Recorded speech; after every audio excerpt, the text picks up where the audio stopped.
Okay, this is video number 7 on my 80 series.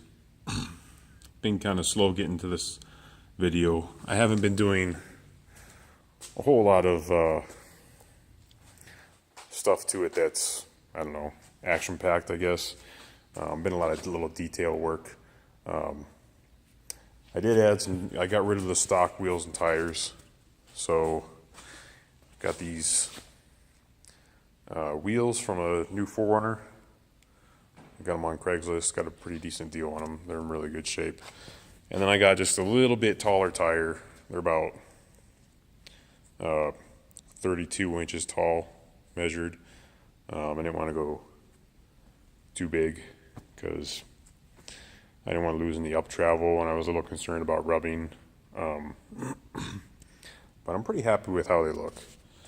I was able to kind of hide the locking hubs up front because the 4Runner wheels are naturally black in the center, and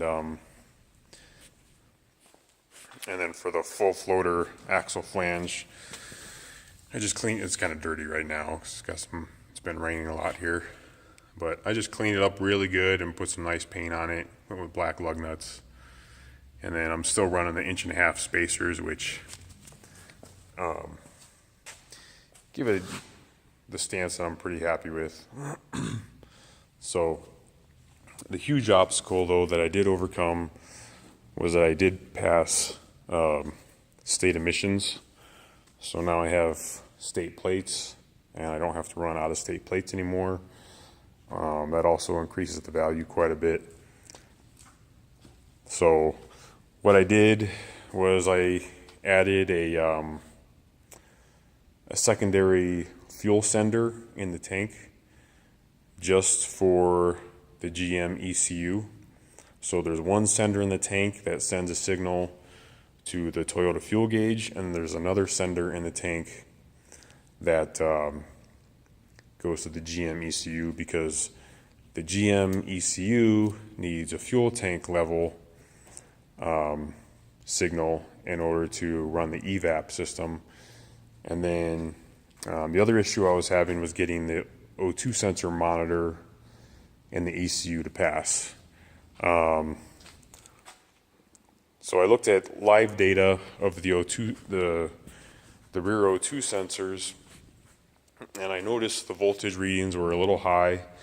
So I kind of suspected what the reason being for that, I figured, was probably because I'm running high flow catalytic converters, and they probably don't react as quickly as factory GM converters. So they're still cleaning up the exhaust, but there's probably certain scenarios, such as like warm-up time and stuff, that doesn't quite meet what the GM ECU wants to see. So I didn't really want to replace the cats. I wanted to see if there was a way I could still make it work. So I was able to make them work. What I did was I just bought some cheap O2 sensor foolers off of eBay. What an O2 sensor fooler is it takes the secondary O2s out of the exhaust stream.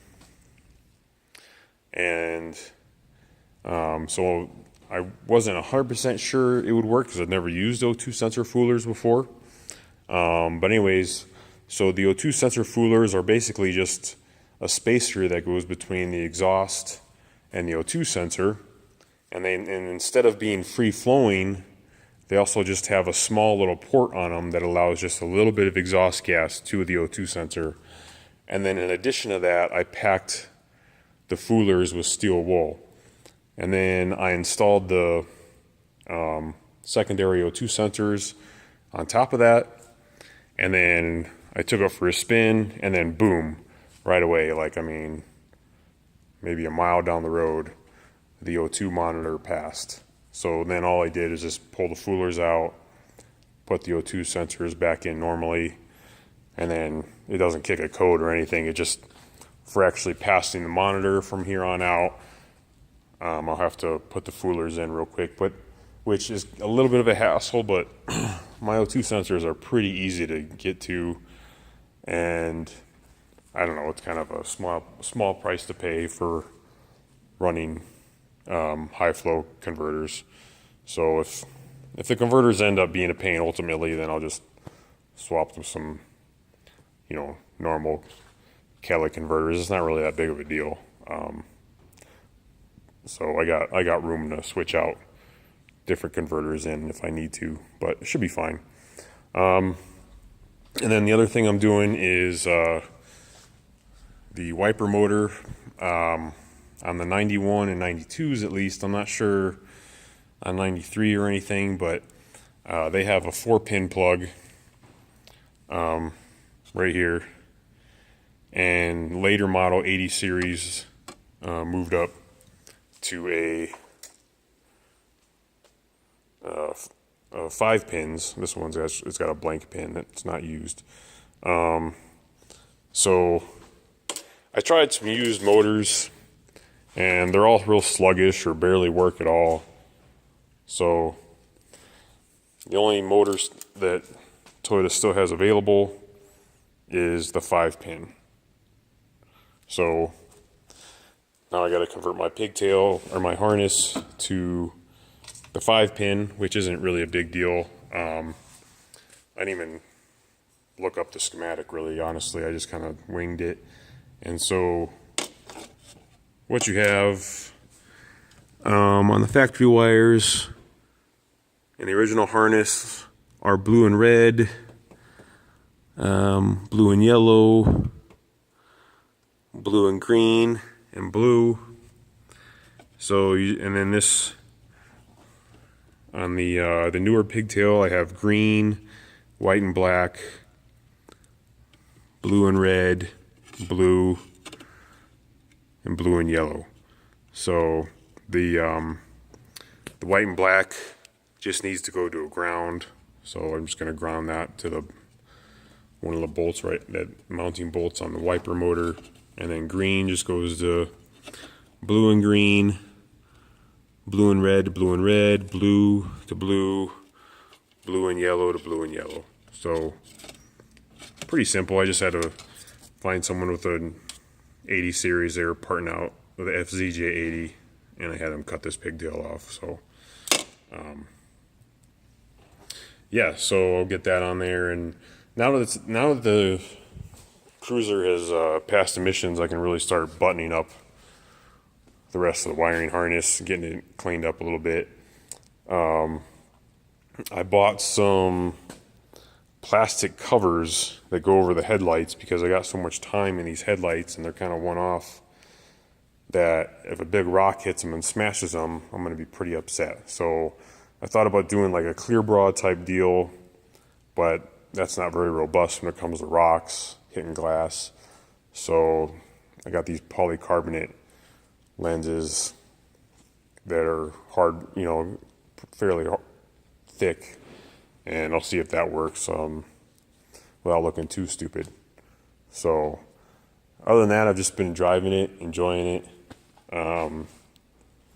and kind of slowed down working on it, honestly. I mean, I gotta let my bank account recoup for a little while, and the power's great. With the quiet exhaust, it's really just like driving a normal SUV, except you have the ability to go, South America or something if you want, and still get decent gas mileage, and have a fairly common motor that is easy to find parts for. It's updated. So, I thought about getting a Tahoe or something like that, but they're just not as beefy as these 80 series. And I guess if this thing ever did get wrecked, I'd probably just buy a 200 series just because of all the work I have into it. But the nice thing about this is it's lighter than a 200, and it's smaller, so you can fit it down, third world country roads a little bit better. So yeah, that's about it for now. I mean, honestly, at this point, I'm gonna button up those little things, and then I'm gonna have to save up for a while, and then I'll I don't know, actually I might build my own sliders here pretty soon. That shouldn't be too much money. And then I'm going to be, if everything goes kosher as far as driving it daily, then I'll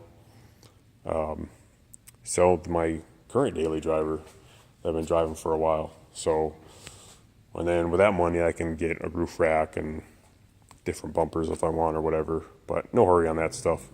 So anyways, thanks for watching. Hope you enjoyed it. Hope I didn't get too technical. I know a lot of build videos, honestly, they don't get very technical. You know, it shows them bolting on a bumper or a tire. I don't know, I try to get a little more in depth on some of that stuff. So, because, you know, you can find that anywhere and it doesn't take, you know, too much skill to do some of these bolt-on mods. But this is definitely been a challenge for me just because I've never done it before, but pretty happy with it. So thanks for watching.